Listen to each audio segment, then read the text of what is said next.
Righty. Hello, everybody. Good evening. We are live with the Evangelical Dark Web, and then we got a special guest for you tonight, and that is Jeff Wright.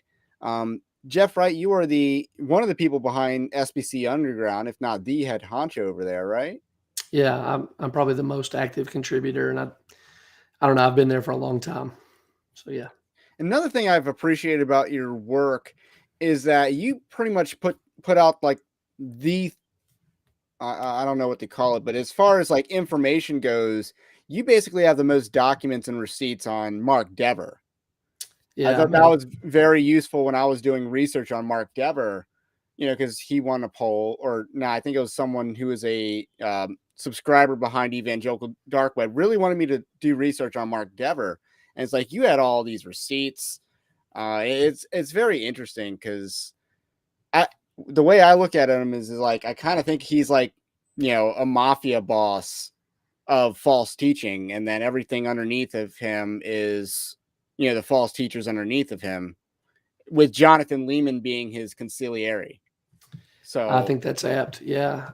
that's kind of how I viewed that, but because he won't do the murders, so to speak. He'll have the underlings do all the crime, but he's up top benefiting from it all, and it operates like a mafia. Nine Marks does as Yeah. well. Capitol Hill to some degree. They really trade on loyalty too. I mean that is a major coin in their And purse. So I think you're onto something. Yellowmoth would like to greet you by saying Jeff Wright is way better than Jeff Wrong. Gosh, I've never heard that before, man. Oh, really? I thought it was like No. Jeff the Wrong layup. was Jeff Wrong was an easy go-to insult all the way since middle school at least. So yeah. So anyway, we are live on YouTube, Rumble, Twitch, and the Twitter sphere, but I think the only place I can really interact with you is YouTube and Rumble. So if you're in the chat, hit up the chat. We will be interacting with the chat tonight. We got a lot of little stuff to cover that definitely amounts to a quality live stream, and we got some pretty late developments, recent developments before the planning of the stream on the G3 conference, and just the stuff and the drama, the unforced drama that's going on there. So that's what we're going to be talking about tonight. So where to begin?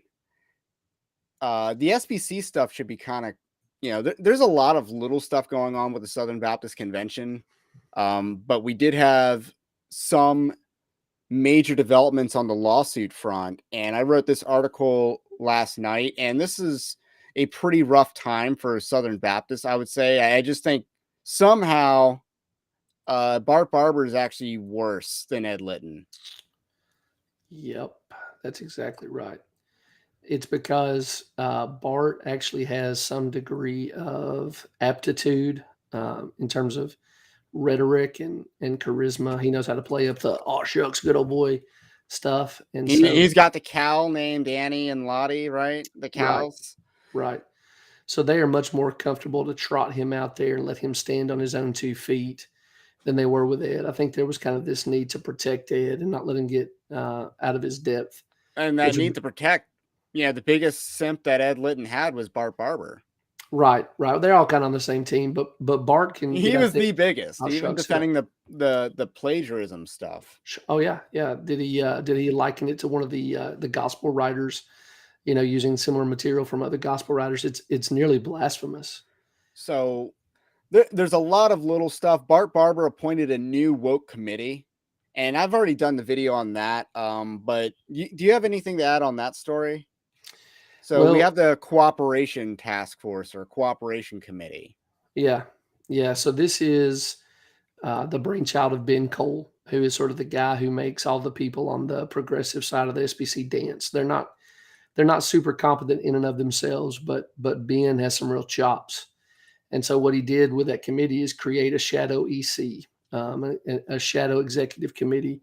And the long-term plan, they've made it clear. Jared Wellman, and he did a Spaces not too long ago, super clear that not only are they going to use this to kind of ram through the egalitarian push or whatever other leftward issues they have, but they hope to long-term be able to remove the credentials from any dissenting or criticizing voices. And so if you look at the platform and Ben Cole kind of standing behind them, making them dance, you can't get in their way. You can't get in their way and stop what they want to do to move the convention leftward. And they're also going to try to make it where you can't even criticize them.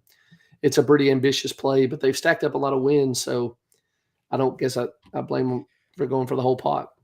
Well, I'll have a strategy session with you because it seems like you're one of the people that understands a little bit more about the strategy of what's at stake here and how to stop it than, say certain organizations like the Conservative Baptist Network, who I don't think they've been serious at all. Well, throughout I this have time. good friends there, and I appreciate them, but I think they think it can be done through breakfasts and traditional voting. And I just, we've taken too many losses in the last couple of years for me to think that strategy can work. So It's not that strategy doesn't work, but what are you saying at these breakfasts? And yeah, what are you saying? Like, what is your message that you're going to convey at these social gatherings? Like, that's sure, kind of their issue, is they don't have a message. They don't have sure, a coherent message because they yeah, don't want one. yeah. And Is again, my issue, I guess. yeah, I think they are aiming at really good stuff, but I think the approach of getting people into the room and kind of rallying the troops with some talking points, it's just proven that it's not going to work over the last couple of years. And, particularly when you're fighting a group that is in absolute control of the microphones and the platform in the annual meeting, it's just not going to work. And they do the shady blackout on the microphone thing Yeah. at the Yeah. most important time that the microphones need to be on. Yeah. So shady stuff. So let's just get back to this article. This is the latest story out of the Southern Baptist Convention, and there's a court ruling out of South Carolina, and this court ruling is a denial of a motion to dismiss. It's not a federal court, but this is important because these are the same arguments that they're gonna appear in every single court case related to this topic. And Absolutely. this topic's the alleged actions, I should say, of a creepy youth pastor. This is the long-term This play. Make the wasn't SBC one right. organization so you can bleed them all out together. I mean, this is closer to, was it Mel Tucker's the coach of Michigan State Oh yeah. football? This Yeah. is closer to a Mel Tucker situation. It's not actually sexual abuse, but it's more of a Mel Tucker situation, inappropriate Skype call that you can hang up on anytime, and then inappropriate hugs allegedly happening as well.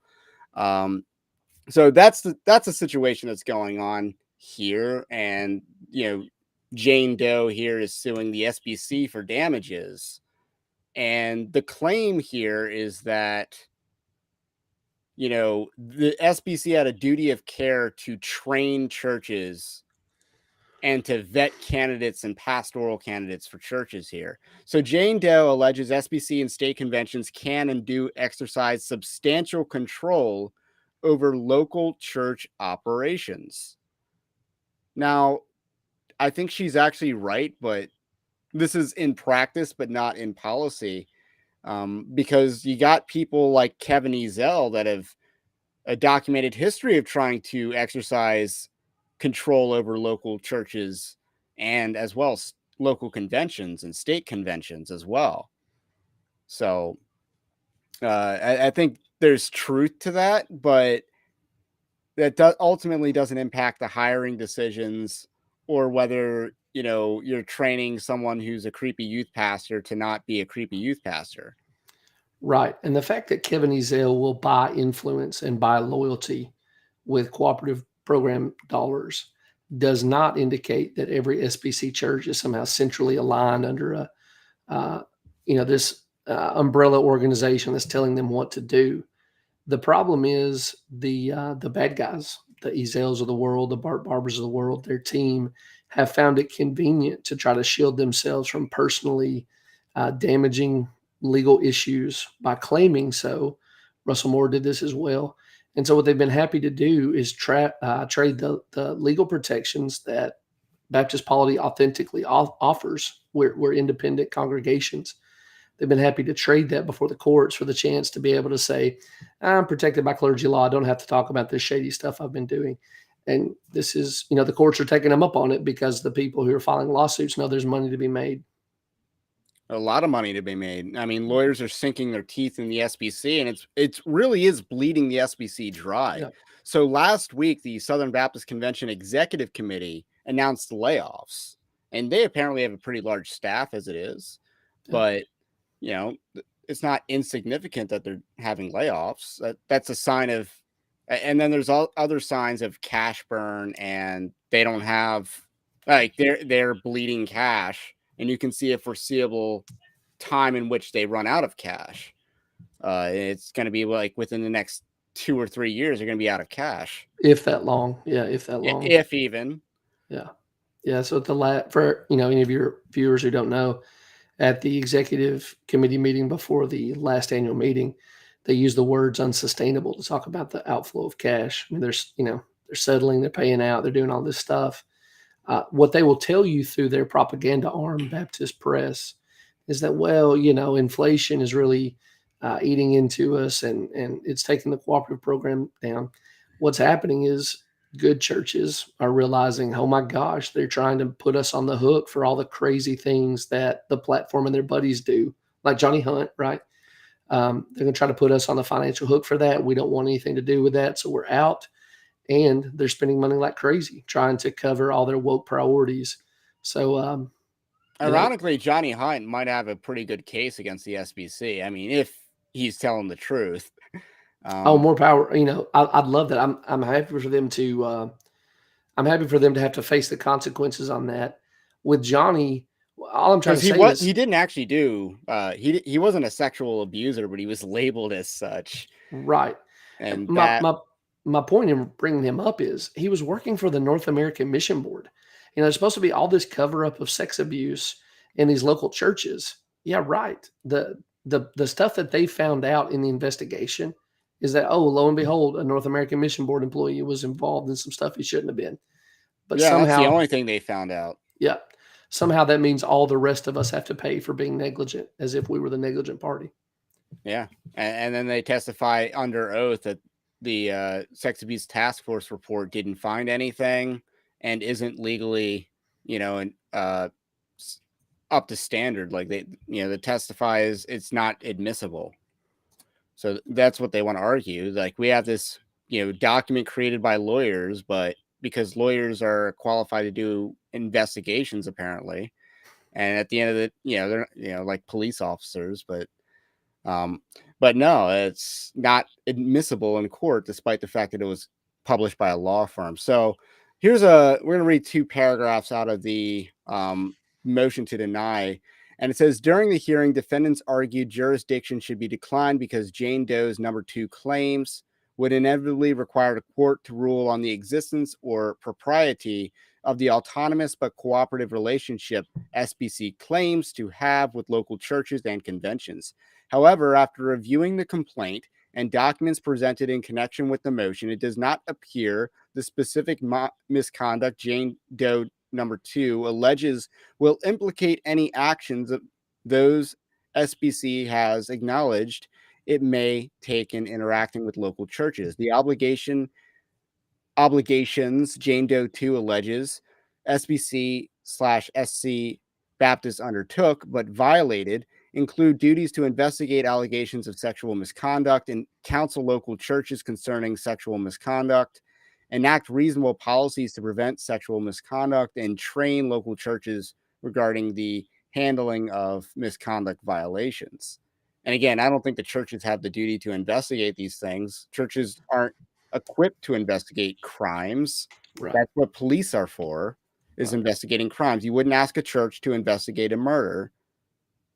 And that's not their duty to investigate a murder before handing it over to police. That doesn't make sense. So this is the next paragraph in the thing. So the plaintiff is arguing that the SBC has a duty to essentially police tens of thousands of churches, something it is ill-equipped to do. Yet Barbara has said as much in the past. So this is the next paragraph in the motion to the denial. is based on the statements of the now SBC president, it does not appear that any taking of these alleged actions would violate the SBC's claimed role as an autonomous organization. That's a footnote, was the one. Mr. Barber has stated that the autonomy principle in no way prevents churches from advising one another, critiquing one another, or establishing or withdrawing fellowship from one another. Mr. Barber went on to say, SBC can affirm local church autonomy while putting in place a robust process for determining the truth about about allegations that member churches have dealt recklessly with cases of sexual abuse, and then taking action upon the truth we discover. Mr. Barber then went a step further by stating SBC can affirm local church autonomy while disfellowshipping congregations who persist those who have abused survivors of sexual misconduct. Thus, even accepting for argument's sake that disputes over SBC's autonomy position could compel courts to decline jurisdictions in some instances, this case does not present any such dispute. So that was a May 22 blog post that Barber wrote that was used against the Southern Baptist Convention in a lawsuit because the Southern Baptist messengers were dumb enough to elect Barber. Well, and they've done these things as well. Like when we apologize for sexual abuse or we apologize for racism, before any of us were born, all that stuff. This current group of hirelings has kind of used the advantage of being on the platform and emotionally manipulative rhetoric to steer messengers, some of whom are paid to be there to vote in favor. I mean, it's not like this is all a group of innocents, but they've used it to manipulate these people into making action after action that says we have corporate responsibility. And the fact that Barber's blog posts and tweets and whatnot are now being recognized in the court of law is just, it's hard to overstate how significant that is for the SBC. We live in a world that doesn't really care to understand religious organizations. If they try to, they think everyone is like the Roman Catholic Church, some central leader, everything flows down from him. That has never been the case for Baptists. But this group of hireling leaders has done everything they can to say, no, that's exactly how it is. So please take all of our money. And then when you have kingmakers like Kevin Ezell, it just furthers the notion that, hey, this is a top-down hierarchy. Yep. Because he's been, FBC Naples is a classic example of him trying to interfere with the local church's autonomy. He tried to install a woke pastor into a not woke church, and the members ultimately got organized and got enough of a threshold to thwart his confirmation, influence, confirmation as a pastor. I don't know what the called. Yeah. Confirmation sounds so Catholic when I say it out loud for this. Installation, I don't know. Yeah. So they got enough to, I think it's like an 80-something%, and they got the 20% needed to not get what's his name, Marcus something. Marcus something. I can't remember off the top of my head, but Marcus something. So they went after those church members for that. So it's not a happy story in FBC Naples, and not all the people went on the record who were harmed by that instance. So there are stories that have yet been unpublished. I've tried to kind of chip my lot in to say these need to go on the record, but some of the stories coming out of that congregation Yellowmoth are horrifying. Yellowmoth says ordination is the correct term. I'm like, he might have already been a pastor, so I don't know if that really works. We think of ordination as saying one church telling another, this man has gifts and callings that would be profitable, we think, to another church to serve in ministry. That is a slightly different. I mean, I get where he's coming from, but that's slightly different than saying we want to hire you as our pastor. Yeah, and the congregation voting on that. So that's the big update from the SBC, and that's going to have significant ramifications because they lost that fight in South Carolina. Yes, the precedent really only applies to South Carolina, but a good lawyer is going to see all these lawsuits against the SBC and use this motion against them in the future motions. And while reading it, you saw the McRaney lawsuit was mentioned in the motion to deny the dismissal. Yeah. So the McRaney lawsuit's mentioned. So all of these lawsuits against the SBC are fair grabs to be used. And well, they're becoming part of a legal consensus about the nature of the SBC. Exactly. Right. I mean, we're a legal system that leans on precedents. And so what one court decides, even if not formally connected, is likely to inform, as likely as anything, to inform the next court's decision. So, I mean, stare decisis is more important than scripture for lawyers. Yeah. Although stare decisis is different than case law. Stare decisis is what our founders had in mind, because that just means precedent. Sure. And then case law is where a court's ruling becomes law somehow. They didn't vote. It wasn't voted upon. It's a Supreme Court decision that becomes law of the land. Like, that's anti-American. That's what we have to deal with, though. It's the hand we've got in front of us. Yeah. Exactly. So when people want to worship the Constitution, which we'll get into in a minute with the whole, G3 anti-Christian nationalism spiel, when people want to worship the Constitution, just remember, they glaringly left out a prohibition against judicial case law, which state constitutions did not, or at least not all state constitutions. Sure. Like Massachusetts even has that. Sure. The earliest ones tend to have the best constitutions at the state level. Have you read the Maryland Constitution? No, I've not. I mean, I live in Maryland, and most Marylanders have never even. I've never read the whole thing or even the whole abridged version. But you got some pretty based lines, like "It is the duty of all men to worship God," is in the Maryland Constitution. Sure. When not allowing atheists in public office is in the Maryland Constitution. That can't be known. That can't be remembered. That's just draconian Christian nationalist stuff, right? Exactly. So, Christian nationalists, are so evil, but it's like, man, we founded this country. Like, Thomas Paine was a hated figure. Well, go look at Rhode Island, which is held up as this, like, it was all pure religious freedom and William Rogers. Yeah. Their constitution says the existence of the colony or the state that it eventually becomes is for the conversion of the pagans. It's just lunacy. You can't read the historical documents and think that post-war consensus makes any sense. Although Baptists became very bad on religious freedom prior to the post-war. If you read the Baptist Faith and Message 1925, this nonsense is in there. This William Rogers taken to the next levels in the BFM 1925. And it's like that faith statement is such a downgrade from the 1833 that the SBC was built on. And it's anti-reform, so you can't be reformed and sign on to that faith statement. Yeah, we'll keep walking back, right? I mean, for my purposes, 1689 is where the conversation should be. It got better. Like the BFM 2023 now is actually an improvement. Well, it's a 2000, right? So the 63 was kind of the low point because they wanted to pit Jesus against his word, right? Jesus is the chief interpreter of his word, which is how the liberals always are like, oh, Jesus would never be mean or whatever. And the 2000 fixed a lot of that. But wait and see. You just said the 2023. Because they had a slight amendment to it. So I guess it's a new version. Right. And they're going to crack that open very soon. Very soon they're going to crack that open if they can get what they want, because they will formalize it. The Baptist Faith and Message doesn't address it right now, is the rhetorical line. But they will make the Baptist Faith and Message address it soon. And you'll have to hold the line on the version they wrote.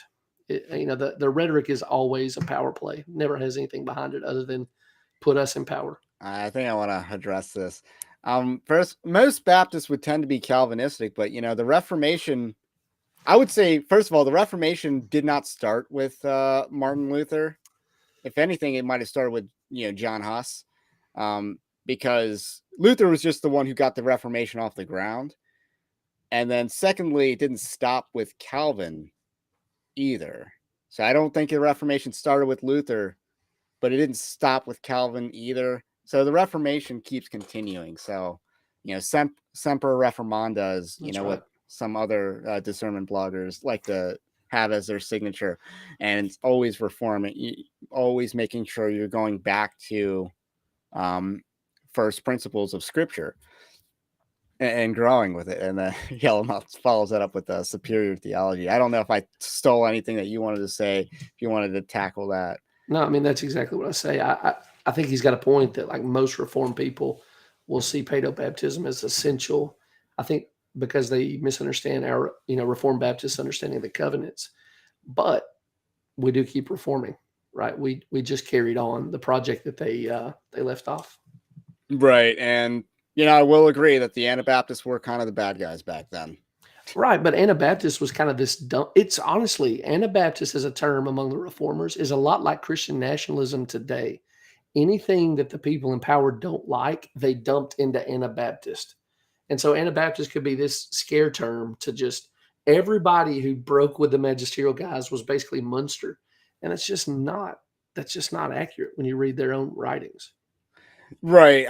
I'm not saying all the Baptists were like, I think John Smythe would have been one of the people that kind of distinguished Baptist from Anabaptist. Sure. But I don't think the Baptists were hated because of the the Credo Baptist Paedo Baptist debate. Although there was some sense that, hey, if my child dies before a confession of faith, they're going to hell type of debate.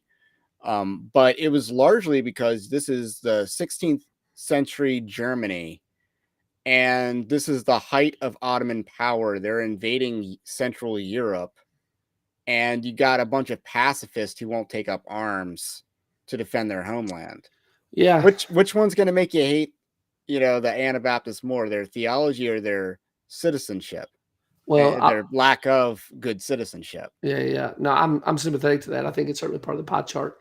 But remember too that the tax rolls were generated from baptismal records of infants. So the state's ability to know who they could extract money from depended upon the church baptizing infants. And a lot of those magisterial guys were, they needed to accomplish their reforms through, particularly Zwingli, through the magisterium. And so once they start seeing these guys cutting off their tax rolls, state's not going to tolerate that very long. So there's a lot going on there. Yeah, and we could also talk about how, the views on Mary needed to get reformed. Like, we needed to get the Catholic Church influence out of early Mariolatry out of the church. I mean, obviously, for those who don't know, the Catholic Church adopted 2 dogmas officially of their doctrine on Mary, immaculate conception and bodily assumption. Those were adopted hundreds of years after the Reformation, and then whatever else is on top of that.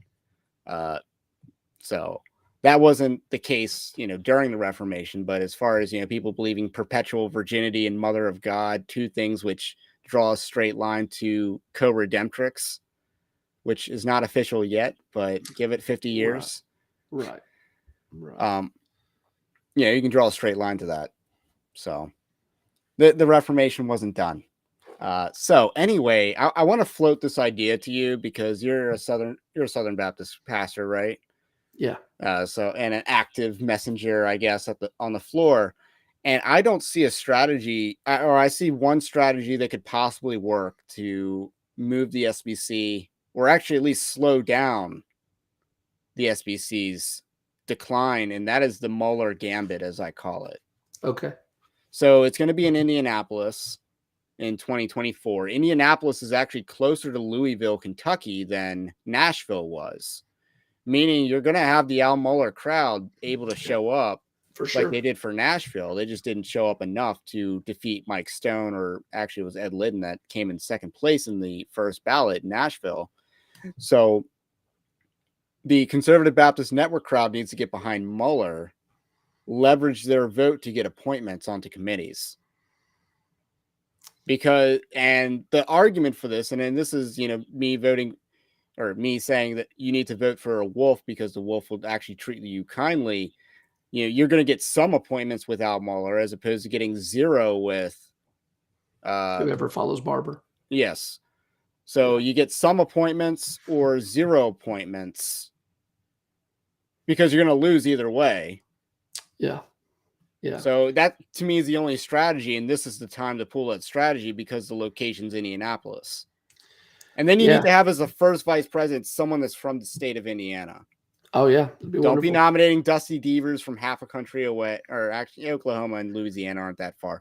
But You know what I'm saying? Like Sure. in that state. Yeah.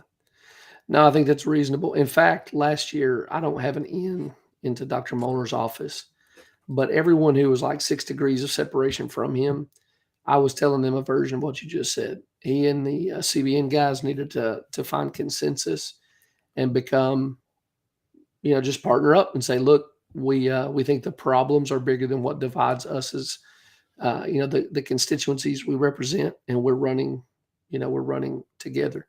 I don't know that it'll ever happen, but I see the wisdom in a play like that. It's kind of saying it's bad enough that even the Calvinists and the anti-Calvinists are throwing in together, and I think they might have enough voting mass, particularly like you said, if you can bring a local element with it. Yeah, the obvious math is that in Nashville, if you combine Mike Stone's vote and Al Mohler's vote, you wouldn't have had Ed Litton. Yep, that's right. That's the obvious math. The less, you know, the other thing is that all the CBN types are cozying up to Al Mohler, and it's like he was kind of part of the problem this entire time. Why are you cozying up to him? What's the deal here? Well, I'd But say to if we're me, going to cozy up, let's just go all together. yes, You know, that's where the switch comes. It's like, well, if you're gonna do this, do it right. yeah, If you're gonna yeah, play the game of politics, if you're gonna play the Game of Thrones, win. yeah. And I honestly, legitimately, for the criticisms you would level at Dr. Mohler, he was probably the primary author of the Baptist Faith and Message 2000. One of the few times I've seen him go to a microphone as a messenger to defend a statement is when he went 2 years ago to say, "I was there when we wrote it. I know what we meant when we talked about women pastors." I've yet to see him kind of push all his cards to the middle of the table, and I keep waiting for it. Like, what are you keeping your powder dry for, man? This is pretty close to crisis time, and we could use it. Now it could sabotage Southern Baptist Theological Seminary in that you get a worse or incompetent president after him, because Al Mohler's not incompetent. Like, I think some of these guys just don't strike me as super competent. Like, and you could tell in their like reports at the thing, it's like this guy's telling stories because he doesn't have anything, because his numbers suck, and he doesn't want to say that, so he's just going to tell a story, a feel good story. So it's like stuff like that you can kind of tell. Al Mohler actually gave a very compelling, he pointed out a problem is that there's going to be a drought of pastors, and he actually raised that concern. So I thought that was actually pretty mature on his part. I mean, SPT has its own kind of version of this. There's no real obvious successor to Mohler.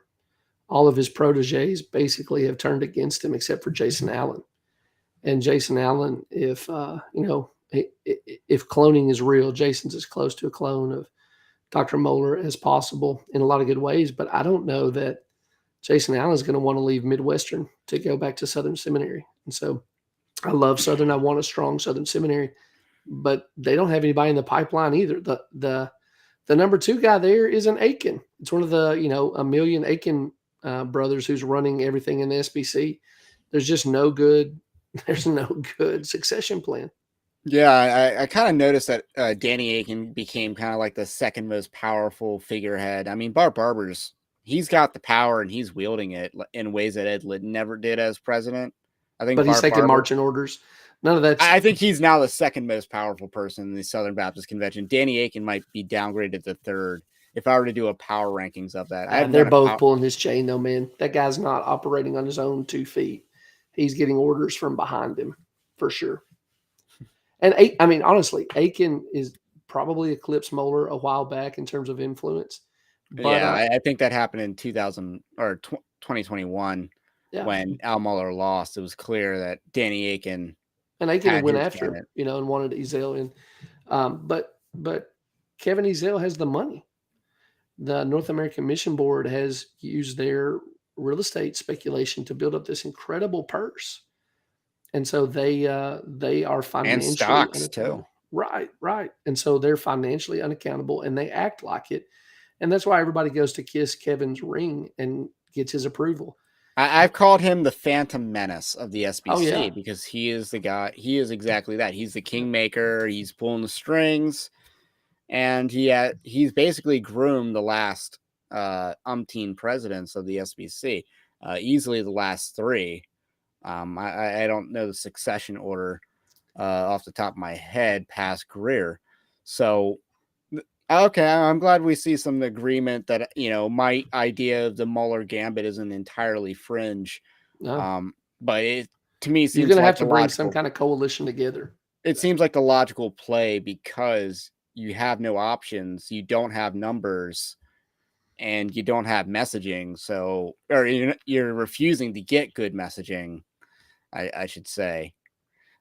Maybe you just need to treat discernment bloggers like wild dogs or whatever. Feed us information and let us go after your opponents for you. That might be a smarter idea, Yeah. because we can't do all the oppo research.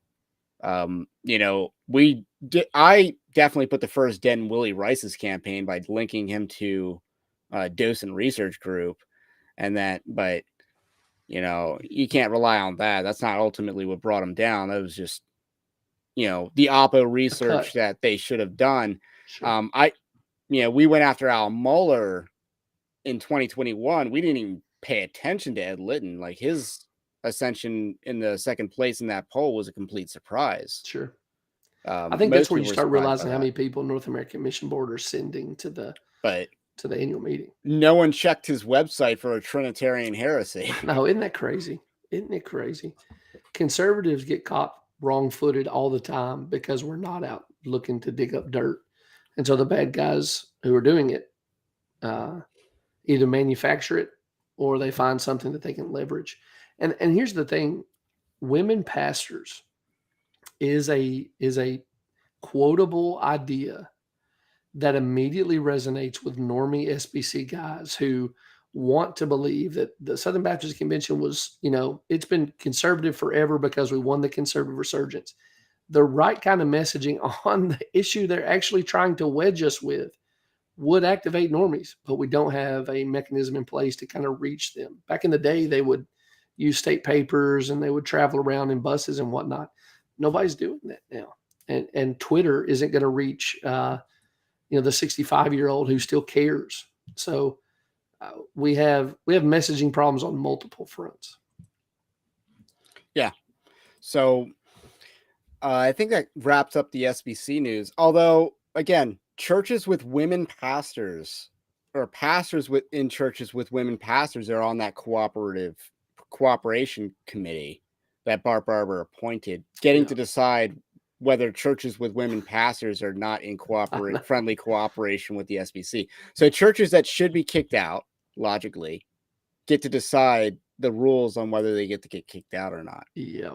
So that is the time to the SBC. Fully entrenched in power and showing off. Yeah. So let's skip to G3. But first, I want to say smash that like button. That really helps with the YouTube algorithms. And don't forget to support us over at evangelicaldarkweb.org/join. That's our Patreon-like system. And that just gives you more access to more content, freebies. Now, someone sent me an email because I guess they were on my newsletter. They didn't like the fact that I had one article out of two that was behind a paywall. And they're like, unsubscribe me from this list. I'm like, well, you can unsubscribe yourself. It's how emails work. And then second of all, it's like, that article was behind a paywall because it's more sensitive, strategy conversation I don't want out there. And that's some of the values that value that you get for being a subscriber. I'm trying to give you value for supporting a ministry. So, someone didn't like that. And they were new on the email list in the first place. So it was just, okay, well, you haven't been around long. But sometimes anyway, lose it, like a loss can be a gain, Yeah. But anyway, so there's a value proposition. You get more content is what I'm trying to say. So with that said, let's talk G3. So there's been a lot of lashing out coming into G3. Like, the last couple of weeks, they went hard after Christian Nationalist, Josh Bice, Scott Annual, Owen Strachan. Am I missing anyone? Virgil Walker loves to take little pot shots. He recently called Deion Sanders cultural Christianity. Like, that's cultural Christianity there. I was like, are you serious? The guy who's bringing in Brittany Renner to speak to young men is cultural Christianity. The guy who's having Lil Wayne on the, you know, pre-game warm-ups, that's cultural Christianity. Yeah. I was he watching a Kirk Cameron movie or something? Kendrick Brothers. That's what I was trying to think of. Watching a Kendrick Brothers movie in the locker room or something like.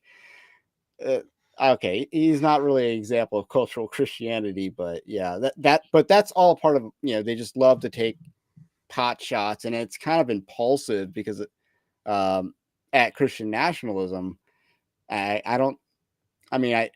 think I know why. The reason's jockeying for power and influence, but I'm kind of I'm frustrated with a lot of the recent developments. Owen Strachan, I think, is going to be he's going to be the biggest focus of this discussion, because he is. I would argue it's a scandal what he's been doing at G3. That has kind of undermined the entire ministry's annual conference. This is their annual conference, right? This isn't like the semi-annual thing. Yeah.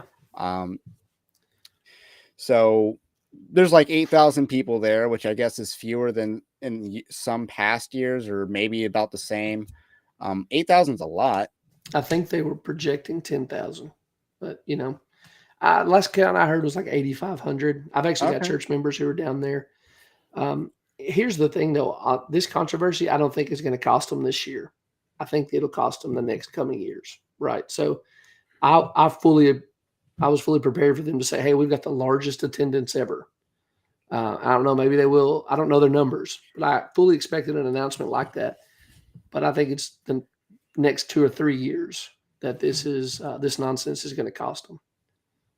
Yeah, I mean, especially when these are unforced errors. Owen Strachan,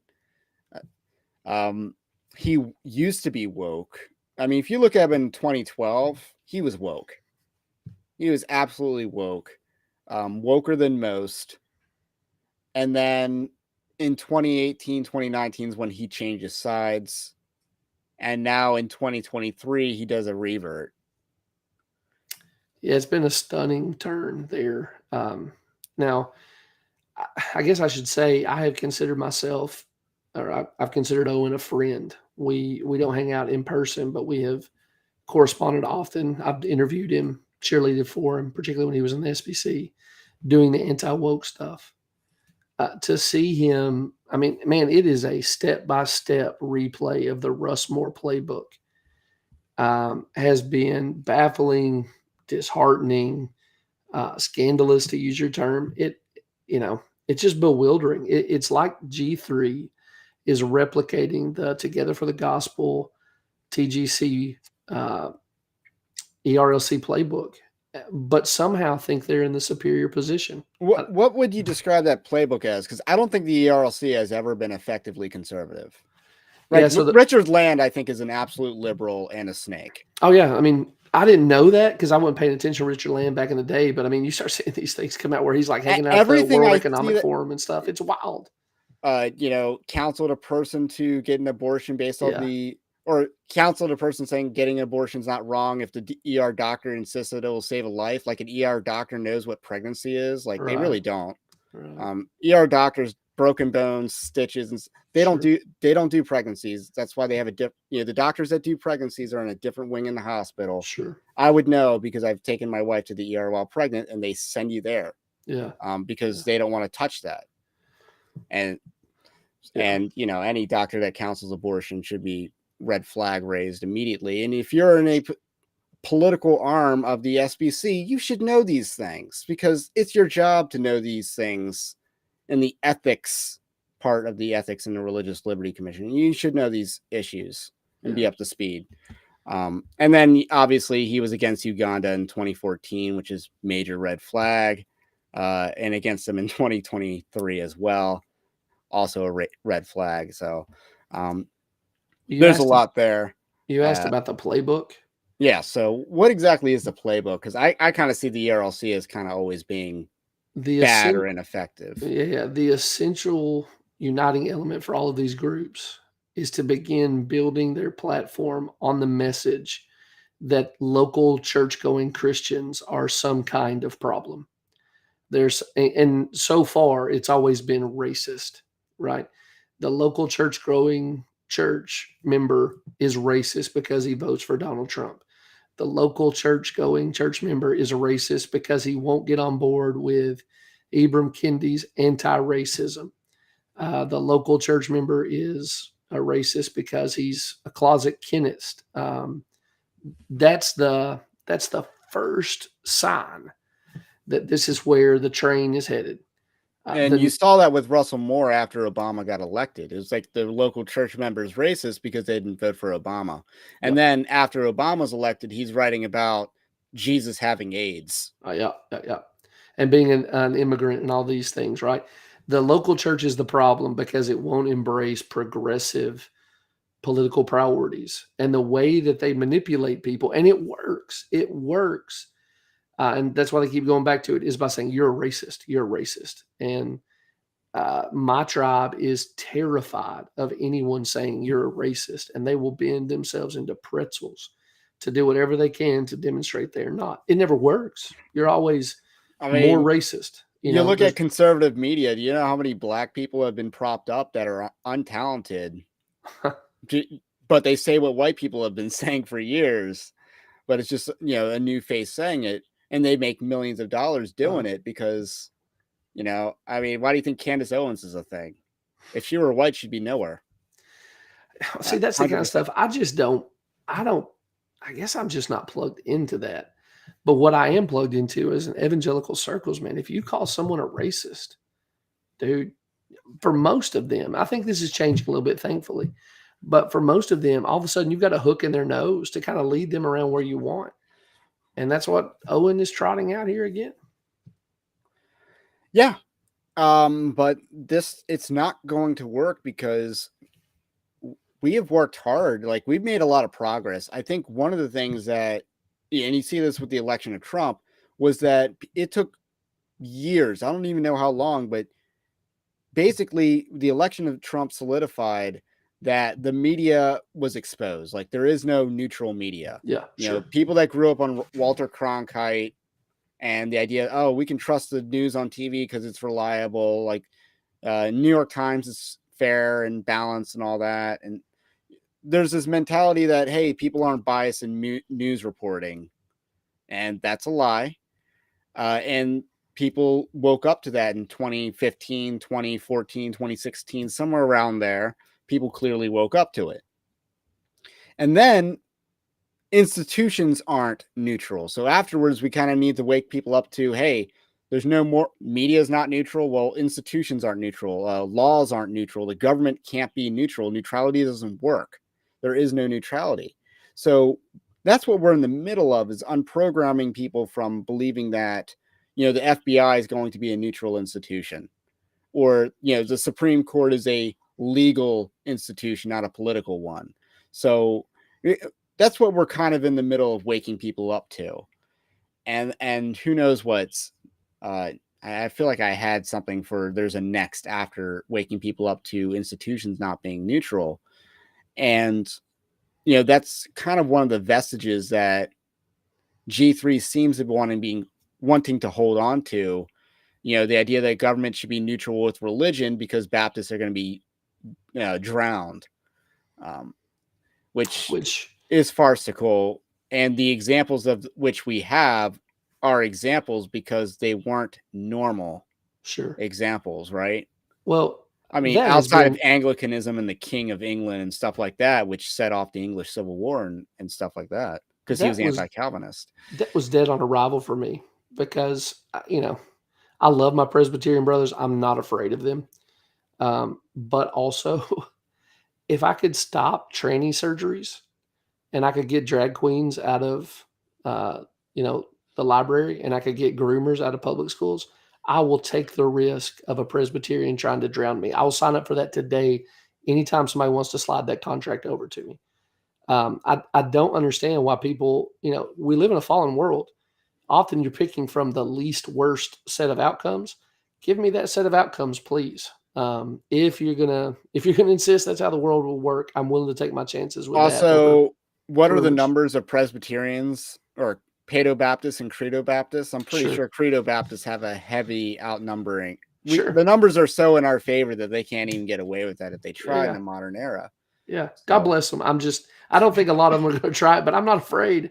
But I would take that. I would take that threat over my neighbor's kid riding the school bus being told they need to go on puberty blockers. Sign me up. Yeah. I mean, it can be selfish not to take that risk or that outcome over in a hypothetical scenario. Right. So it's farcical because they're trying to use previous situations where Baptists probably would have been a huge religious minority, and apply it into a situation where, if anything, the Presbyterians are going to get banned for trying to dunk babies or sprinkle babies. A lot of people about what baptism is. Yeah. See, I understand the arguments for paedobaptism. I don't understand the arguments against immersion. But that's just me. I think, they're comparing it to oil. Like, I think immersion is actually a stronger argument or stronger case for immersion than credo. But so the means of which baptism is performed. I'm also a fan of using real wine in communion. So yeah, I hear that. So that doesn't freak me out. So we have so yesterday they had the pre-conference, and the pre-conference is what made the headlines. The headlines being the Evangelical Dark Web article. I don't know if anyone else covered it, but I think my article will be an opening salvo to other outlets covering it. And that is, they had a pre-conference, and basically Stephen Wolfe was the target and labeled a kinist again, despite that being debunked. Hey, were you able to watch Owen give his talk? No, and if you look on the G3 Ministry YouTube channel, they live streamed it, but during what I assume was a portion of that stuff would have been going on, you just see their logo, and they literally have like an 11-hour stream. Stuff happens like the first 2 hours, and then afterwards is just their logo for 7 hours. Okay. So we were trying to have streamed it. Yeah. We were trying to watch it and couldn't find it. Exactly. That seems so indicative. They had a live feed up. Yeah. And then chose not to broadcast that. Yeah. So I thought that was shady. I was wondering your opinion on that. Well, yeah, it looks sketchy as all get out. And to your point about, your article being an opening salvo, I've had people on my Twitter feed who I love, who are friends, like, hey, you haven't heard him preach his sermon. You don't know if these quotes are accurate in context. And I'm like, well, actually, I've been listening to him for a couple months now. This sounds very similar. I know the context, but I need to hear the sermon. Could you please make it available? And that's when I think a lot of it, I think it's on the table. They won't make this public because I'm betting in their own circles, people are going, this is kind of crazy. But if they do make it public, I think that's when the floodgates open. So what I hear is that the sermon itself is unrelated to the clip that has drawn the most fire. Yeah. But that's the clip that G3 decided to run with. Right. That's the one that they decided to publicize. And we'll play the clip in a while. I have a clip loaded here. Well, and with the clip, there's only so many kinds of context that would justify it. Like if you immediately before he gave the clip said, it'd be crazy if I said, or I would sound a lot like Russ Moore, the idiot, if I said, that might make it better. But there's only so much context that could make this palatable. So backing up to the pre-conference event. So Yellowmont says calling someone a kinist is the same as calling them a racist. The church is imitating the culture of 10 years ago. That's exactly right. I think codes immediately to racist. Right. And they can't use the word racist because that will sound too woke. So they're trying to find a more technical term. That's right. And what really they're labeling as kinist is people who believe that ethnic preservation is good. And that I think, Stephen Wolfe would probably say that it's good. And, you look at, say, Viktor Orban of Hungary, who gave the interview with Tucker Carlson. He talked about, hey, we in Hungary have preserved our people for over 1,000 years, and that's good. Yeah. actually. And people were celebrating that in Hungary like a couple days before that interview. So that's, apparently controversial now to say that, hey, preserving a people group's good, and that's controversy. That's kinism. And I'm obviously, like, I'm not against interracial dating or marriage. Sure. Who is? Who I- is? I've had my experiences going after different races of people. Let's just keep it at that before I Well, met my wife. I'm still So, saying who in the Christian nationalist camp who's not on the fringe has any problem with interracial marriage? That's this big boogeyman that's trotted out. Meanwhile, Stephen Wolfe is celebrating Clarence Thomas's marriage. It, it's just insane to me that this kind of rhetoric works. I don't get it. right. Now, even the Corey Mahler types, I'm not entirely Sure. sure Sure. that they would say it's inherently wrong, although they bring up some sort of fifth commandment argument with this, although they call it a fourth commandment because they're Lutherans. Yeah, But that would be the group I would think maybe would say that. I haven't read them but enough to know I if they hear a would. lot of Yeah. supposed neo-Nazis have Hispanic girlfriends, according to Yeah. internet memes. Yeah. But even them, I think there's a poorly worded tweet, but behind that, a more fleshed out idea that's actually okay. Maybe there's an agenda behind pushing interracial marriage or relationships that is about trying to break up sort of a homogenous culture. And you see that in Hollywood. Like every Hollywood movie now has a beta white male with a domineering black woman. That is the relationship in like so many films now in Hollywood Well, and the World Economic Forum has been or incredibly commercials. clear Yeah. about what they want for the future of humankind. So, yeah, that's absolutely right. They're bad guys who are on the record saying we want to homogenize everything. But apparently that's not allowed to be part of the conversation. It can only be that these guys who think certain ethnic groups reflect God's glory, there's some kind of bad, dangerous racist. If you'll let me, the thing I've been trying to put in front of people is when you get to the vision of the church before Jesus' throne, it's every tongue and every tribe. And I'm old enough to have remembered when evangelicals were celebrating in the name of diversity how, gloriously multicolored the group around John's throne is going to be.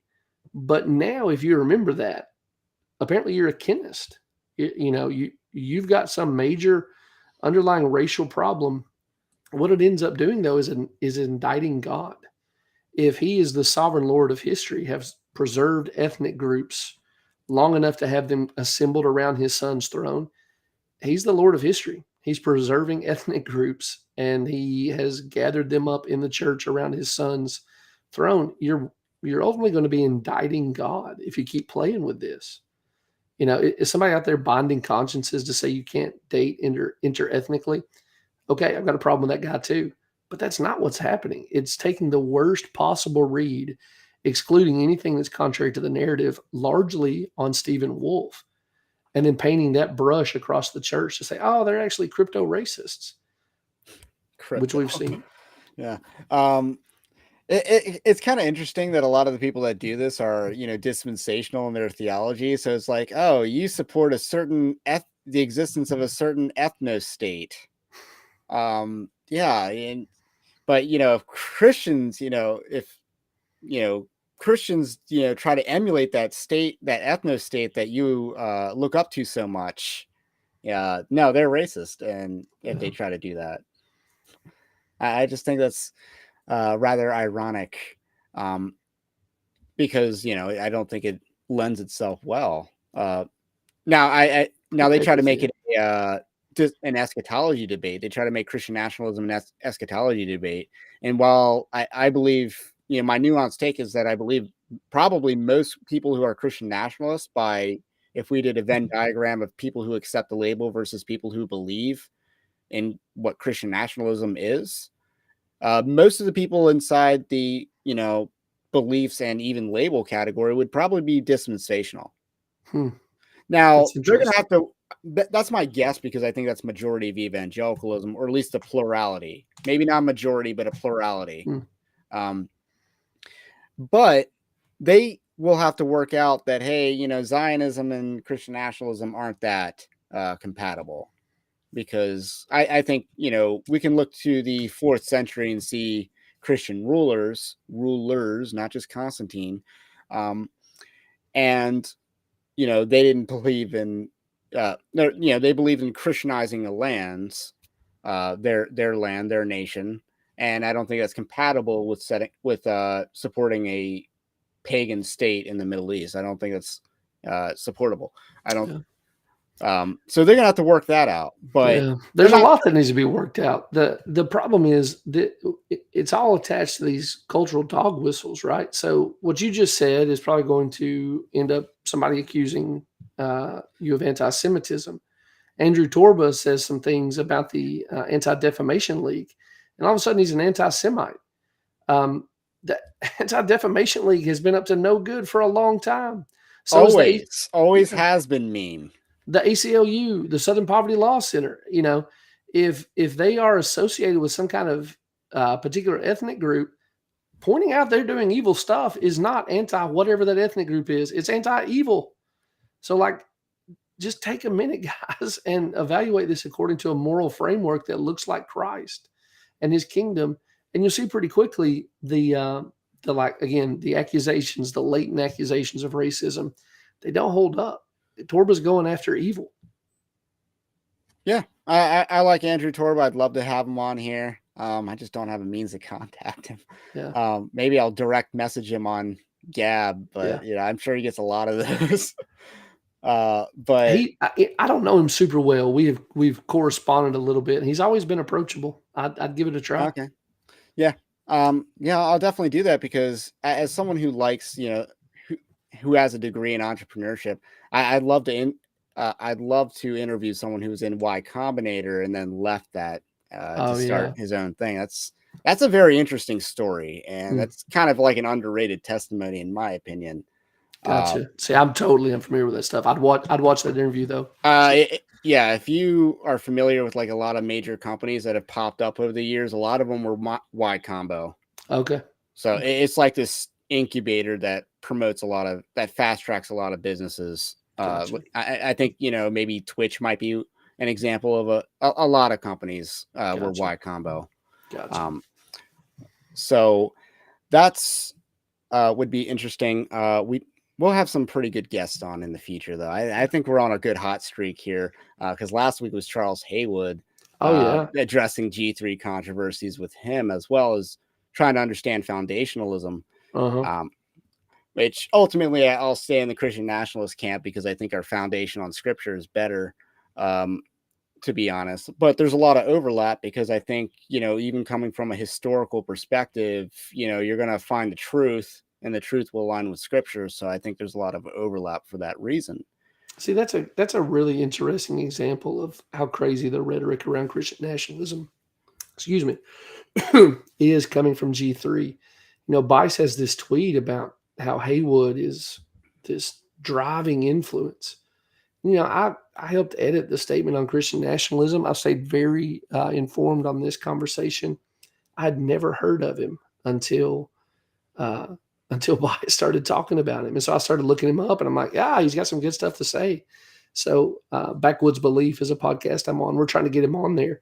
I'm interested in the guy, but they're too busy chasing boogeymen and not actually talking to the proponents of the position, which would keep them out of a lot of these own goals that they keep scoring on themselves. I mean,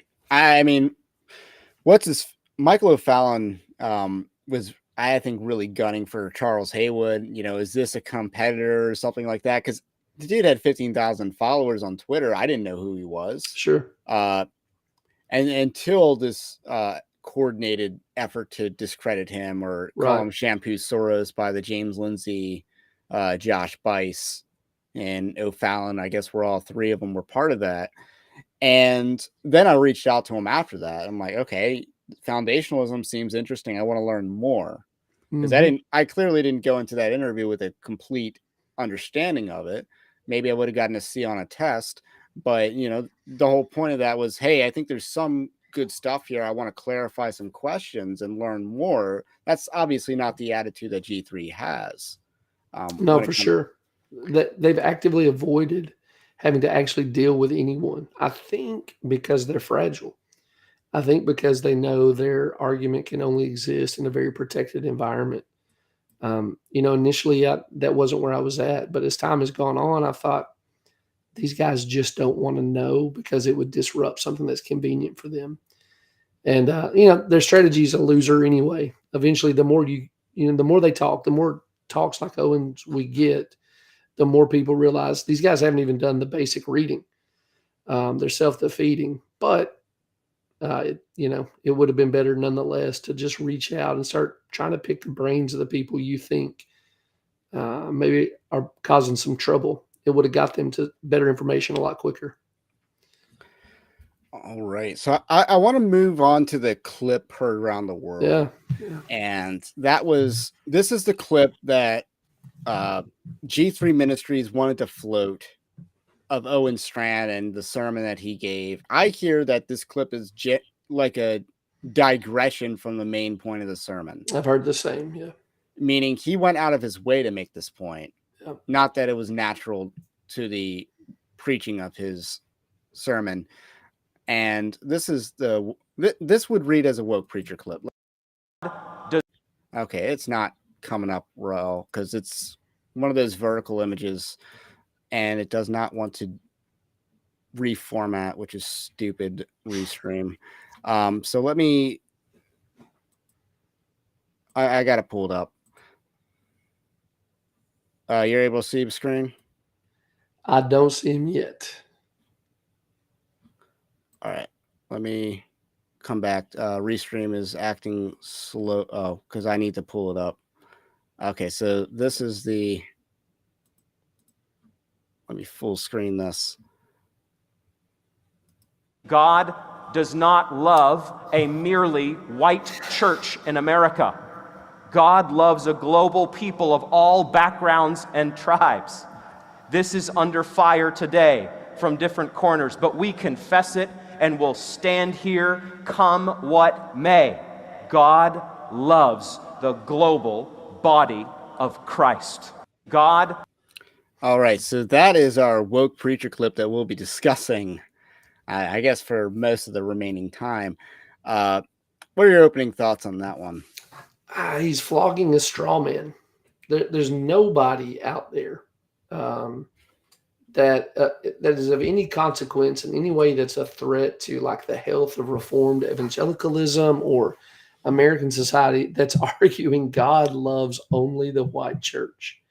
This is such convenient straw manning. And again, it tracks and it pastes right on top of Russell Moore's rhetoric.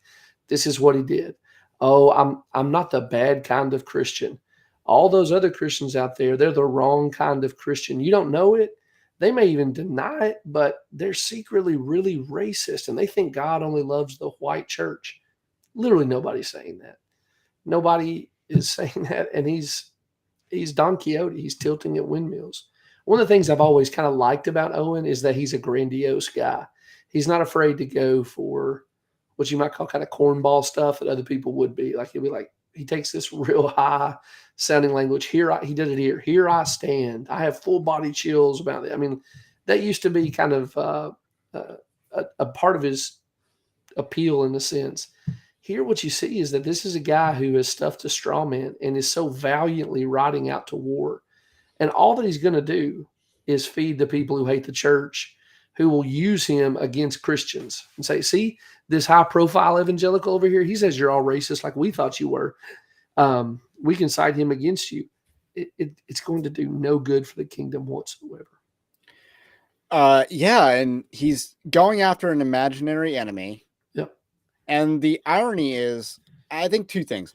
One, the people who are actually kinist would probably also support the existence of black people practicing kinism. Yeah, sure. Like they probably apply their logic to other groups. Hey, yeah, we stick with our kind, you stick with your kind. We all get along. Sure, and we can all get along that way. And the bad stuff happens when you start mixing. Like Tony Soprano saying to his, to the black kid that his daughter brings home that, hey, I work with black people in crime, but we don't let our daughters date each other and stuff like that. So Gotcha. yeah, I think they might have a Tony Soprano approach to interracial marriage, but they wouldn't, say, hey, those people can't get married or anything. It's just more like not in my backyard, not with our people. So they create these walls, extra biblical walls, but they don't say, so these people applying that to the church say, hey, our church is white, but you can have a black church if you want, is probably what a Kenneth would say. Well, it's interesting to me that even this is speculative because nobody's substantially reading the Kenists enough to know what they would even say on the position. We're just kind of extrapolating it because we're guessing from the principles that have drifted over to us. Like, I mean, are they going to argue the curse of Ham? Like sure, the erroneous reading of the curse of Ham that the Mormons believed in and stuff? Like, is that where we're going to could be go with this? But again, nobody knows because nobody's reading them, man. Owen's up here like leading the charge against 3 guys over there on the far fringes. Man, get out of here, dude. If you're going to pick a fight, at least pick the fight with somebody who can actually, pick the fight where it can be had, not with some straw man. This is dumb. It's beneath him. Yeah.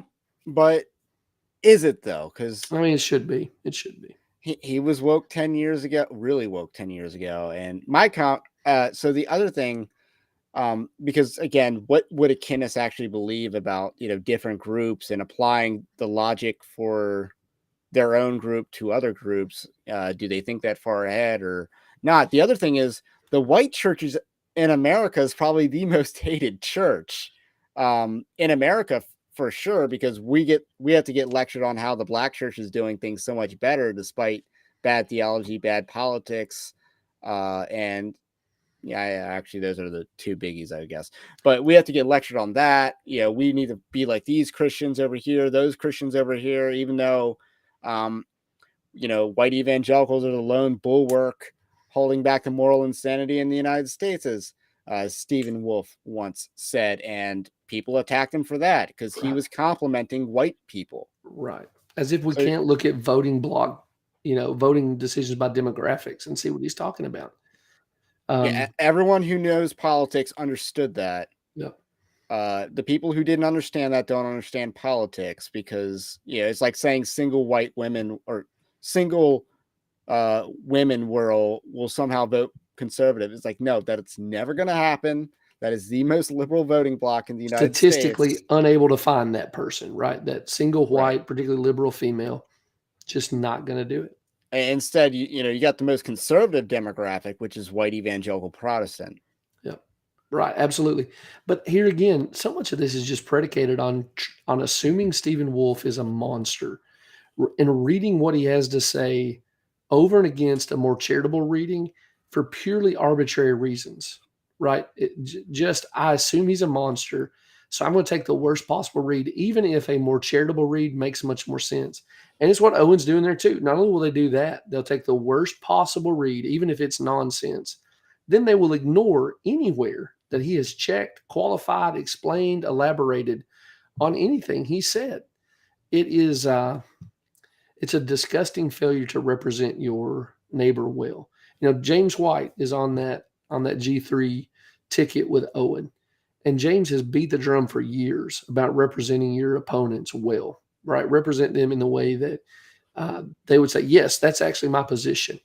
G3 has been conscientiously avoiding approaching anything like that because their message is fragile. It cannot stand up to criticism or even the light of reality.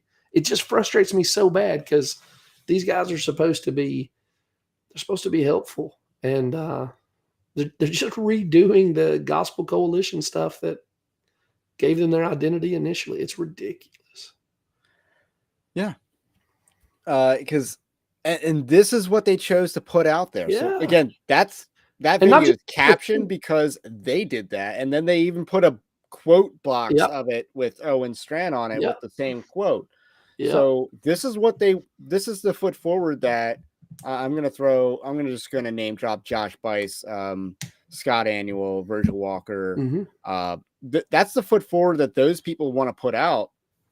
Assuming that, since they're on the board, I think they're all on the board, or at least leadership with them. I mean, they're the faces of it. Yeah, they're the faces of it. And they're relatively smaller figures than the people that they bring on, because I believe Ken Ham is one of the headliners at Yeah, I this. mean, Paul Washer, Vody Baucham, those are the guys they've built the G3 brand on, which is more power to them. I used to go to John those MacArthur conferences. and stuff. Yeah, yeah.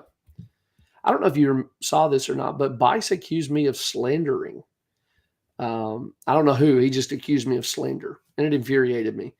I called him and said, "Look, man, this, that's not going to go unchallenged."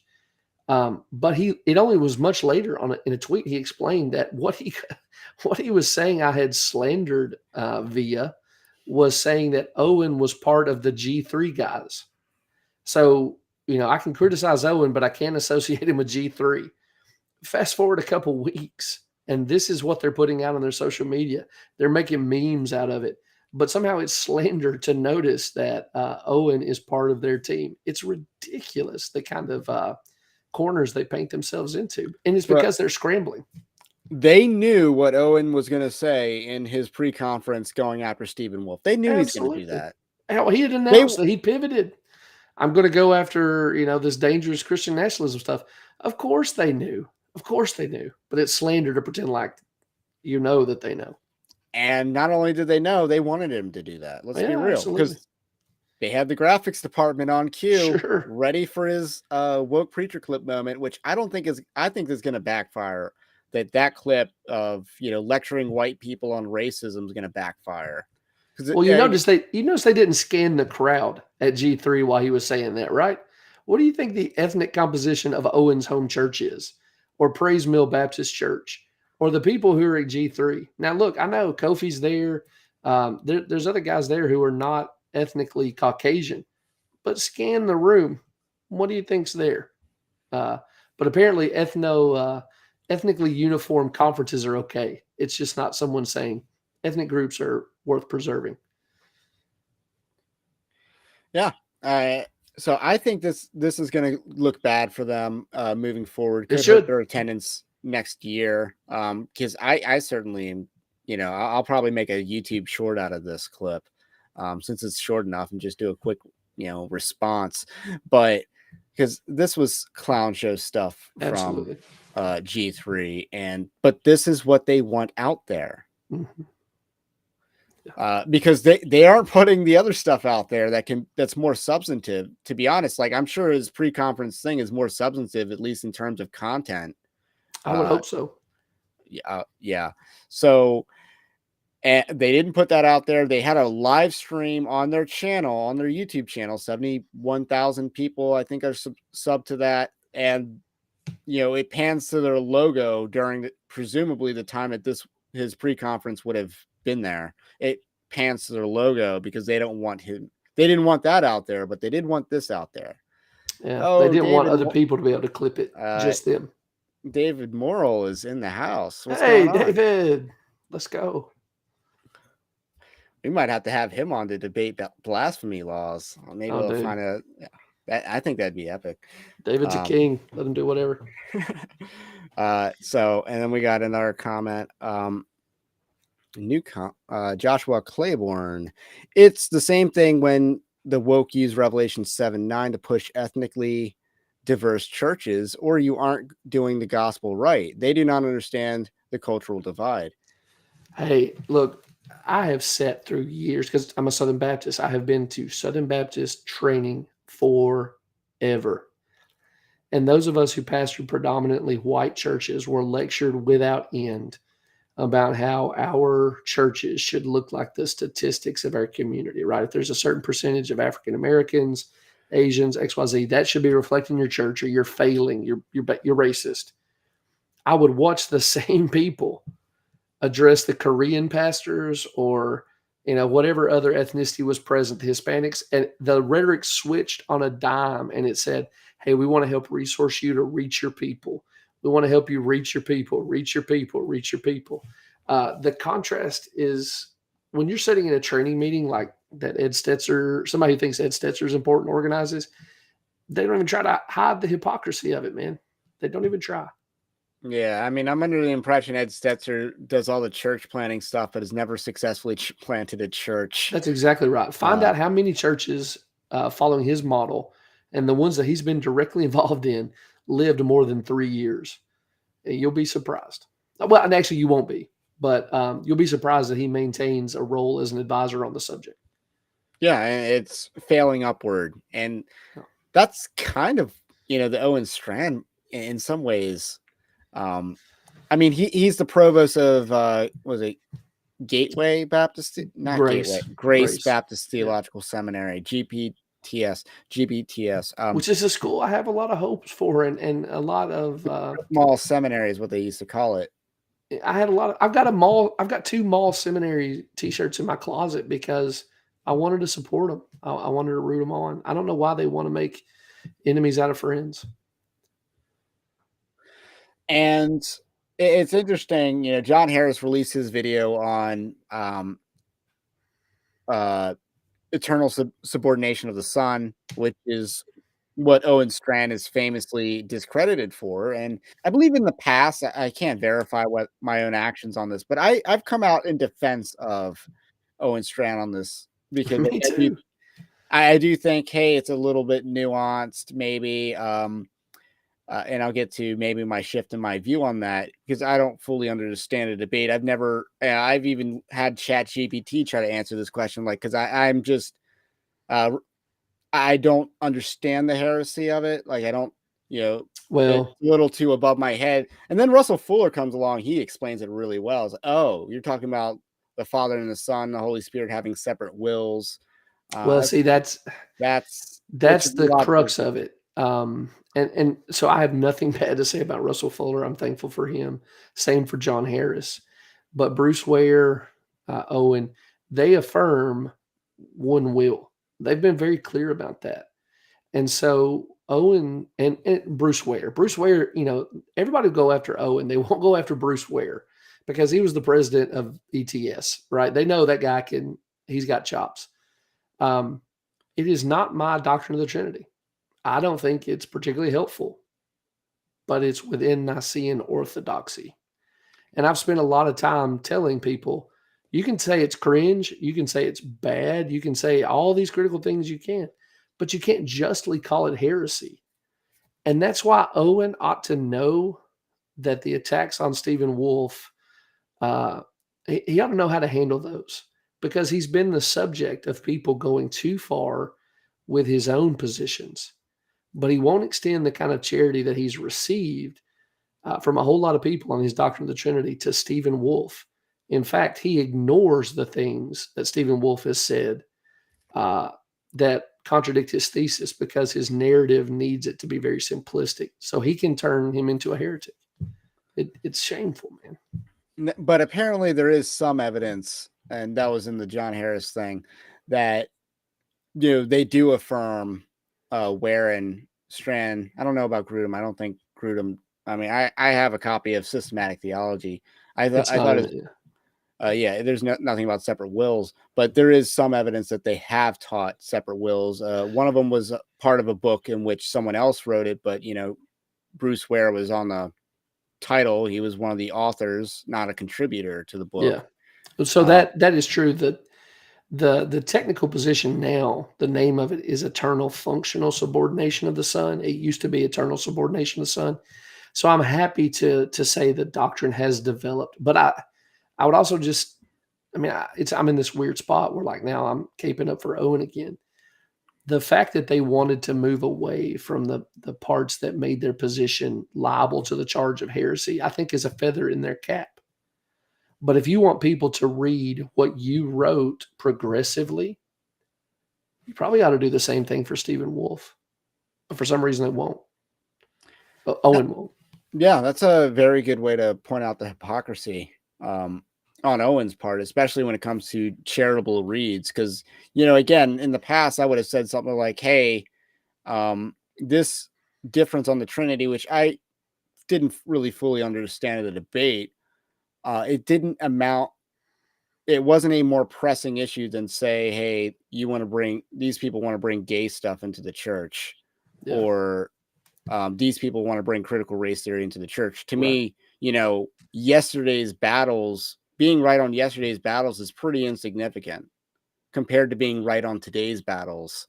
Yeah.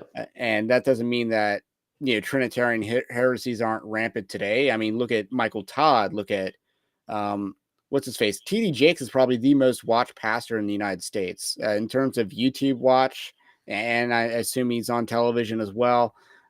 Probably the most watched pastor in the United States, and he is a modalist, so he's Trinitarian heretic. Yep. What's his face out of North Carolina, Elevation Church, Stephen Furtick, also pretty sloppy on the Trinity himself. So these issues are still modern, sure, but usually those people don't try to nuance it with the Wayne Grudem Ware and Strand position of eternal functional subordination of the Son. Yeah, they tried to develop it towards clear orthodoxy, which again I think is commendable. But man, if you want people to read what you wrote later and not just what you wrote first, you should listen to Stephen Wolfe on podcasts and read his clarifications too. It's pretty special and precious for you to not extend what you've been, what you've received. I do want to say, let me read this chat first, just to catch up. Actually, David Morrill came first. Nam asked church planners what their strategy would be to reach their community. If a planter answers, preach the word, they get laughed out of the building. And then Tim Miller follows it up, or not follows it up, but he says, I don't mean to brag, but people like us and these two good men streaming are the only real Americans left. It's just true. And, we're more closely aligned with the founding fathers and their vision than a lot of other people out there. That's for sure. And yeah, I wish there were more of us. Yeah, but they're coming. I think we're finding organization. We're gonna build social fabric and mail spaces for us to coordinate. And this craziness. What I wish I could get through to these guys is what I told the initial woke set. And it's the Obama presidency has proven this right. If you call everyone racist for everything, eventually nobody cares at all. And they'll start thinking, that guy was called a racist. I was called a racist. He's probably a good guy, like I'm a good guy. And you end up pushing guys towards getting in bed with actual racists. The kind of rhetoric that Owen is deploying here is going to lower the sting of the accusation of kinism. And the actual kinists are going to be sitting there very thankful that Owen did this for them. In fact, somebody sent me a tweet. I don't remember the guy's name, but he is some kind of kinist. He's been on a podcast talking about kinism, and he said, "I am so deeply thankful for Owen Strand and all these guys because they've raised our profile in a way we never could have." And he's right. And then along, David Morrill says, Stephen's conception of Christian nationalism is approached from the natural political rather than the post-mill theonomic angle. And That's it's right. Interesting that theonomy is acceptable at G3. Yeah. But Christian nationalism is not. Yeah. I think Christian nationalism has far more broader appeal than theonomy. Well, okay. And that may be true. That may be true. I'm not trying to contradict that. But I've tried to be very clear about this. I am technically a general equity theonomist in my political conclusions. Coming from the London Baptist Confession of Faith, I have a strong affinity for natural law as well. But I think the Christian faith is ultimately what tells us the most, gives us the clearest understanding of God's natural law. But here's what I know. Everybody who takes a position like mine is immediately going to be called a Christian nationalist. So you know what I do? Get out ahead of it. Own the label. Let's carry on. Own the label. Don't let the label own you. Right. And I just think Christian nationalism can be more customized to meet the needs of a specific nation at a specific time in ways that theonomy, there's certain laws you don't get from applying general equity principles to scripture. I think certain laws arise out of the needs of the occasion, the needs of a specific nation, just like the Levitical law. Some of those laws were directly, let's just even take Leviticus 18.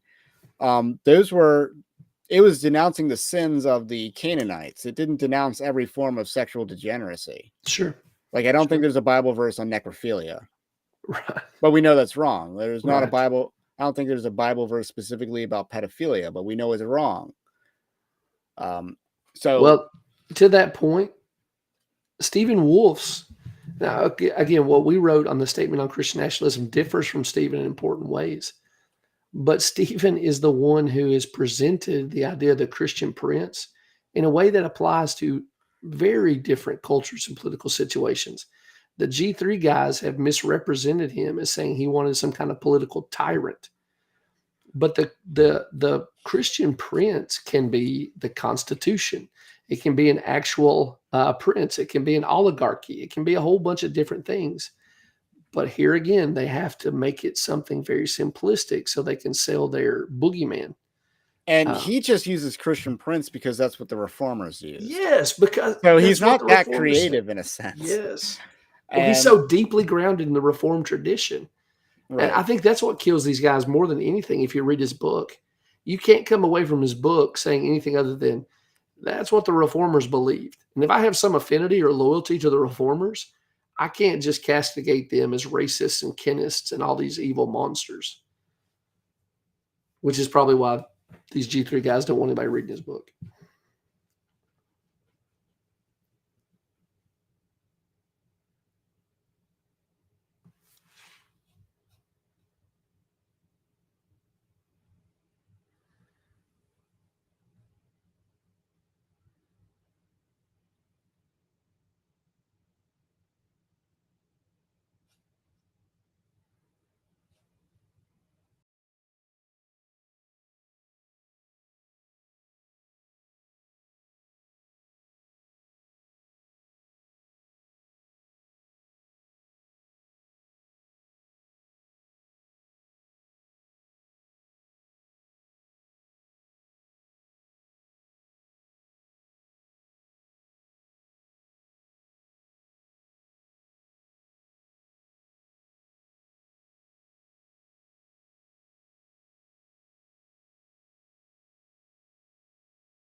All righty.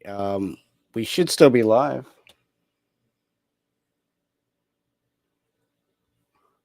Yeah. Okay. I think we're live again. And if Jeff is able to hear me, he should just refresh. I don't know what happened there. Yeah, there is some issues going on with the restream tonight because that's never happened on a live stream before. Not cool. They've had some issues in the past, but not like that midstream. And you know what they say about, stopping midstream. It's very hard to do. But they found a way to do that and just try to disrupt the stream midstream. So anyway, a lot of stuff about G3 tonight. And I'm glad the chat was still entertained while I was away. So looks like we got a question. Here's my question for the guys. When Christian nationalism is successful and then men screw it up. In what way do you see the whole? Do they see the whole thing collapsing? I'm not really sure. I don't fully understand the question. I'm trying to. I guess my problem in understanding the question is uh, how much did they how much did the nation stray from Christian nationalist principles? Because there's a lot of founding principles of a nation, but you look at, say, there's been a lot of Christian nations that have implemented some form of Christian nationalism over the years, some successful, some not so successful. So the question is, what led to the decline of a nation? So okay, so you mean like with Rome, Emperor Constantine, the emperor turning Christian, and then it eventually went horrible. But why did it eventually go horrible? Is it because of them turning and sort of, I don't want to say integrating, but obviously the emperor became an influential figure in Christianity? Like, obviously Constantine did that. I don't see Constantine as a net negative. I think he's a man of his times. He wasn't the first Christian ruler, by the way. So he wasn't the first person to, he wasn't the first instance of Christianity and the state interacting.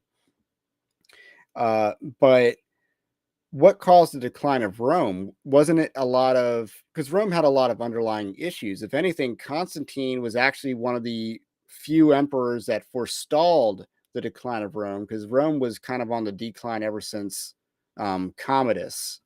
Emperor Commodus would have probably been the start of the decline of Rome. But even then, you got other Christian nations. Like if you look at the Eastern Romans, who persisted for 1,000 years after the sacking of Rome, they persisted 1,000 years, and they had a lot of rebuilding years. It looks like I got backup coming in, but no video feed yet. Because I didn't want to kick Jeff off. I just think he got kicked off when we refreshed the stream. So the British Empire, I think, is one of the better examples of Christian nationalism, because they were kind of a Christian nation, and they did advance the gospel to all the four corners of the earth. The corners of Australia and the northwest corner of the earth, so the Alaska area.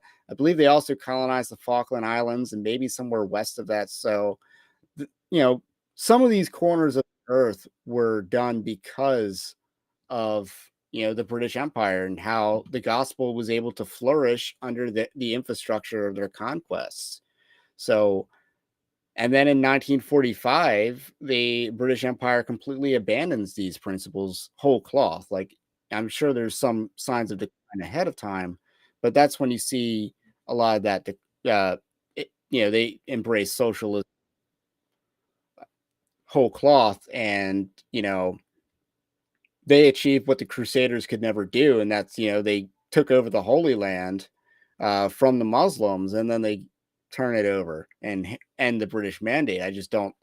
So a lot of unbiblical rule for the UK in the late 40s, and then the United States is soon followed. Although I would think that during the Eisenhower administration, because he might have been I don't know much about Ronald Reagan's faith, but it seems like Dwight Eisenhower was a genuine Christian and president of the United States. So I see that. I'm not sure when the decline of the United States starts, because there's a lot of different answers to that. But it doesn't. Oh, here we go. Jeff is back. How you doing? I'm trying to hold down the fort. So welcome back. You got anything to add on?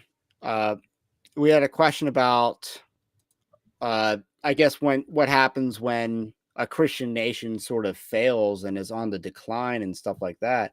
And I don't think that invalidates Christian nationalism so much as it invalidates the ideologies in which a nation that turns from Christian to not Christian embraces.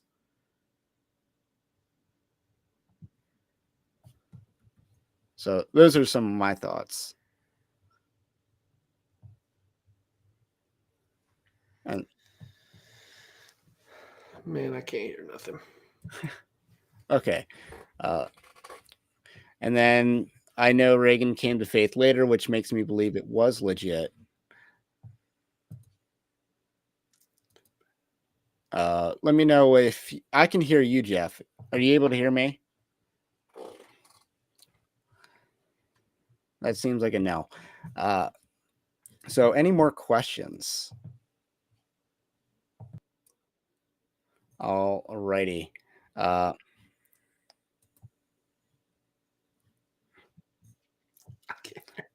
Okay. Well, I haven't said anything. Okay. So anyway, I think we've kind of wrapped up. Last call for questions. I'm going to do my spiel. Jeff can be found at merely Jeff Wright Twitter. That it is linked in the description. I was a gentleman and had it ready this time. He also does a couple podcasts, I believe. He's part of the SBC Underground, active contributor there. I think he mentioned the Backwoods Baptist podcast, I think you said, or Backwoods Bible podcast. And then he does that. So I think we've covered a lot of the topics we wanted to do. I also say that Evangelical Dark Web, Christian News Gathering and Commentary Ministry, we're just commenting on this tonight because it's newsworthy. G3 conference is a major conference. It might be the biggest conference in town as far as, all these competing ministries go. And I think the Gospel Coalition might be on the decline. But in any case, it's major news. The SBC is a major organization. It's major news. So Jeff, I think, is very good to talk about each of these things. Glad to have had him on tonight. And you can support us over at evangelicaldarkweb.org/join. But the least you can do is like this video, subscribe to the channel, to the podcast if you are new. And we'll catch you on the next live stream. The next live stream will be a call-in show about the 2024 primary. There's going to be a debate next Wednesday, so we're going to be breaking that down next Thursday. That should be a call-in show. So if you're a supporter of the Evangelical Dark Web, you can come on and, air your grievances. So anyway, have a blessed day. We will catch you on the next one.